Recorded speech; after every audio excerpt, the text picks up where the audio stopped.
checking whether a period is ready to close in KettleiQ.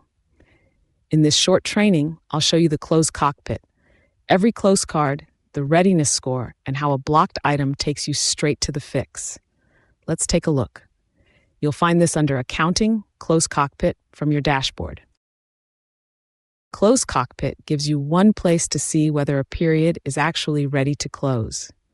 Pick the month at the top, and every piece that has to be true before you close shows up as a card. Down the page, you'll see QuickBooks Sync, bank reconciliation, journal entries, tax, TTB filing, inventory value, and audit trail, each carrying a status with blocked, needs review, and missing proof counts up top. Say bank rec is flagged blocked.